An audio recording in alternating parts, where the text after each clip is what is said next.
Good evening, I'm Sarah Sapsanama. Let's begin with the headlines of the hour. Curfew imposed in Birganj after a violent clash between two groups that escalated tensions in the area. The order to stay till noon tomorrow. Tourist destinations crowded as tour operators launch New Year 2082 offers. Hotel occupancy in Pokhara reaches 80%. Talks between the US and Iran over the latter's nuclear program begin in Oman, Muscat. Iran's foreign minister says his country wants a fair agreement. And Lucknow Supergiants edge Gujarat Titans in tense finish, claim a thrilling 6-wicket win, chasing down 181 with 3 balls to spare. A curfew has been imposed in Birganj Parsa after a clash between two groups this afternoon that escalated in tensions in the area. The District Administration Office of Parsa announced the curfew in the main market area of Birganj starting from 7 p.m. today until 12 noon tomorrow. The situation became tense during a religious procession for Hanuman Jayanti as it moved southward from Ghantaghar and returned. Tensions flared near Sri Ram Hall Chowk in Chapkaiya after unidentified individuals began pelting stones.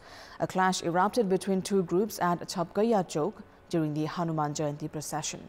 Birganj's Metropolitan Mayor Rajesh Man Singh confirmed that the situation in the area remains tense. A large number of police personnel have been deployed in Birganj following the clash. Superintendent of Police Gautam Mishra from the District Police Office Parsa has said the altercation occurred when the procession reached Chapkaiya Chowk. He confirmed that the clash involved two different groups and that the situation became increasingly volatile, prompting police to use tear gas to bring it under control.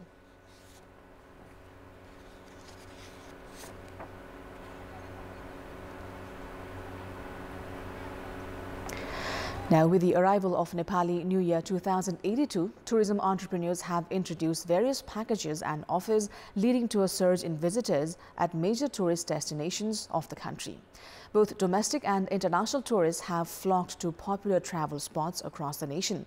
Hotels in key destinations such as Pokhara, Chitwan, Lumbini, Bhaktapur, Dhulikhel, Nagarkot, Bardia, Rara and Ilam are experiencing high footfall. According to business owners, hotel bookings are very encouraging this year. In Pokhara, the Fewa festival has been organized targeting New Year celebrations. Lumbini, a top choice for both local and foreign tourists, is also hosting various events aimed at drawing more visitors during the festive period.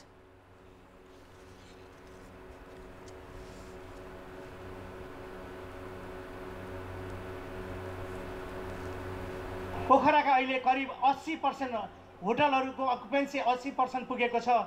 केही दिन अगाडि 50% 40% थियो भने महोत्सवको प्रसारका कारण आज हामी 80% मा पुर्याउन सफल भएका छौं। हाम्रो टार्गेट 90% बनाउने छ। हजुर, हाम्रो एकदम प्याक नै छ। लगभग 3-4 दिनसम्म हाम्रो होटलमा रुम अवेलेबल छैन। फुल सोलर छ सर हामी। पर्यटकहरु राम्रो आइरा छ। पर्यटक अहिलेको अवस्थामा चाहिँ ठिकै छ। आउनु पनि चाहिँ त्यता आइराको छैन। अब अरु बेलाको चाहिँ खासै छैन। यो 3-4 दिनको न्यू इयरको लागि चाहिँ हाम्रो फुल सोलर छौं। न्यू इयरको परिवेशमा लगभग आजैबाट हामी टेन्टेटिभ सोल आउटको अवस्थामा छौं। भोलि पनि न्यू इयरको एउटा सानो कार्यक्रमको आयोजना गरेका छौं हामीले। Closer to Kathmandu, Dhulikhel and Nagarkot area are also hosting musical programs to attract visitors. Local hoteliers say advanced bookings in these areas are quite promising. Himalayan regions are also witnessing an increase in tourist activity and bookings. Destinations like Manang, Muktinath in Mustang and Rara in Mugu have seen a strong wave of advanced reservations for New Year celebrations. According to tourism entrepreneurs, hotel bookings in major tourist areas have reached up to 90%, with some places already fully booked. And in this context, in our Public Voice segment, we've asked in several provinces what travel plans do they have for New Year 2082. Let's take a look at what they had to say.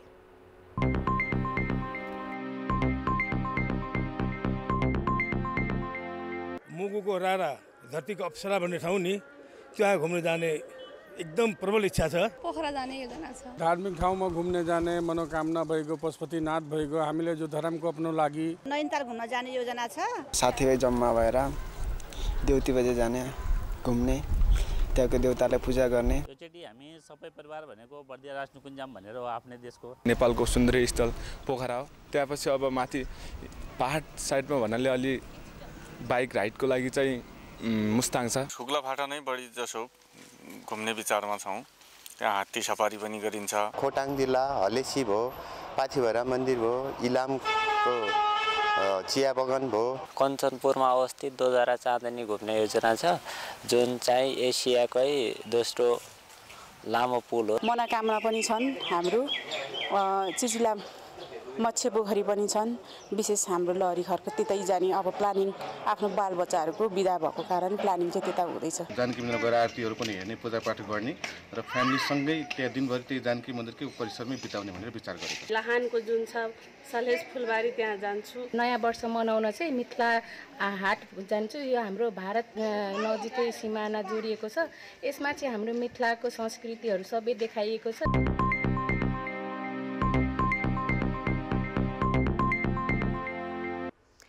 It is time now for our segment Public Pulse, where you text us with your opinion.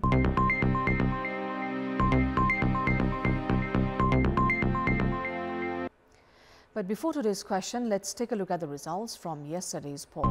Yesterday we asked you, why has there been weak implementation despite suggestions from commissions and committees for structural reforms for economic improvement?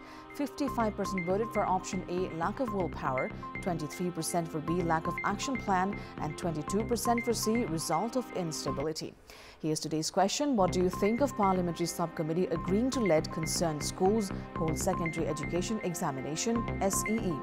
Your options are A, unstable education sector, B, natural process, and C, an attempt at improvement. The voting is on. Type NEWS, select your option A, B, or C, and send it to 34001 to share your opinion with us. The Federal Parliament and Provincial Assemblies have already completed half of their term. However, there is still a long list of laws that need to be enacted. All three levels of the government are complaining that the absence of necessary laws is making it difficult to carry out their function. Bills related to development, service delivery, and security have not been able to move forward. The year 2081 was spent more on disputes over government formation and dissolution than on legislative work, both at the federal and provincial levels. Now that the major parties Nepali Congress and CPN-UML have formed a coalition government and given a message of political stability, there is a responsibility in the new year to urgently enact the pending laws. At the beginning of the year 2081, the then opposition party Nepali Congress obstructed the parliament for a long time, demanding a parliamentary committee to investigate the misappropriation of cooperative funds.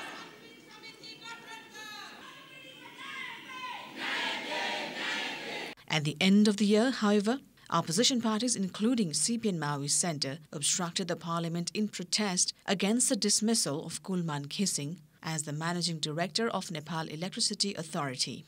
Once again this year, the parliament, which is supposed to be the platform for lawmaking, was overshadowed by activities related to government formation. In the months of Jyeshtha and Asar, the parliament spent a lot of time in confusion over the vote of confidence for then Prime Minister Pushpa Kamal Dahal. On the 6th of Shravan, Prime Minister KP Sharma Oli also sought a vote of confidence. Aside from that, question-answer sessions between the Prime Minister and lawmakers were criticized as much time was spent on political issues and lawmaking did not receive much priority. Instead, the parliament was compelled to pass replacement bills to legitimize the ordinances introduced by the government. By the halfway mark of the lower house term, only 26 laws were enacted. 15 bills, meanwhile, are currently under consideration in parliamentary committees. The responsibility now for the remaining lawmaking has been deferred to the new session starting in the new year. Dozens of important laws still need to be made, including bills to unify federal civil service, school education, police, anti-corruption, and election-related laws. The condition of Provincial Assembly mirrors that of the Parliament. When the ruling coalition changed in the federal government, Hikmat Kumar Karki from CPN-UML was appointed Chief Minister of Koshi Province. He had replaced Nepali Congress's Kedar Karki at the end of Baisak. The dispute over government formation even reached the Supreme Court. During the second term of Koshi Provincial Assembly, only 19 bills were passed, and in the year 2081 alone, only 11 laws were enacted. 3 government bills and 1 private bill are under consideration. Moving beyond political disputes, the Provincial Assembly is expected to prioritize lawmaking in the coming year. The Madhesh Provincial Assembly also passed only 13 bills in its second term, with 5 still under consideration. Due to lack of federal laws, the Provincial Police Act has not been implemented. The status of the bill related to Guthi land remains the same. The Assembly was frequently obstructed over issues related to government change and budget implementation. The Bagmati Provincial Assembly passed only 13 bills in this term. Much time was spent on government changes. The Assembly was also disrupted due to budget issues. In Gandaki Province, the issue of government change reached the Supreme Court. Due to political tensions, the Provincial Assembly has only passed 19 bills by the halfway point of its term, with 10 bills still under consideration. The Lumbini Provincial Assembly, which has also been stuck in political disputes, has passed only 11 bills so far. The Karnali Provincial Assembly was entangled in government formation at the beginning of the year. The laws related to local services and the exclusive rights list still have to wait until the new year to be created.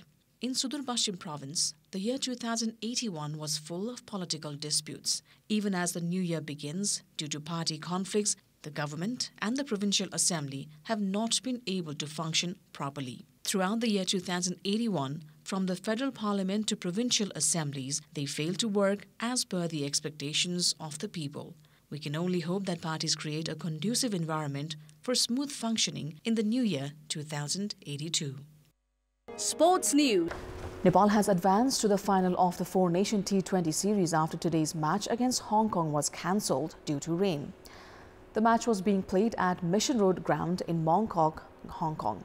Nepal had won the toss and opted to field first. As a result, the home team got the chance to bat, and by the time rain interrupted the game, Hong Kong had scored 68 runs for the loss of 3 wickets in 9 overs.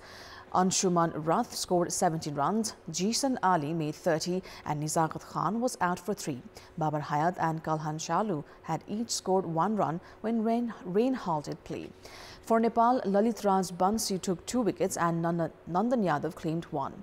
Since the rain did not stop in the stadium area, both teams shared 1 point each. With 5 points from 3 matches, Nepal secured a spot in the final. Nepal will now face Kuwait, who collected 4 points from their 3 matches. Hong Kong and Qatar, with 3 points each, will play for 3rd place tomorrow. Nepal remains the only unbeaten team in the tournament so far. Earlier today, Kuwait defeated Qatar to secure their place in the final. Nepal had previously beaten Qatar by 8 wickets and Kuwait by 6. The final has been scheduled for tomorrow. That is all for the moment. Thank you for watching. Good night.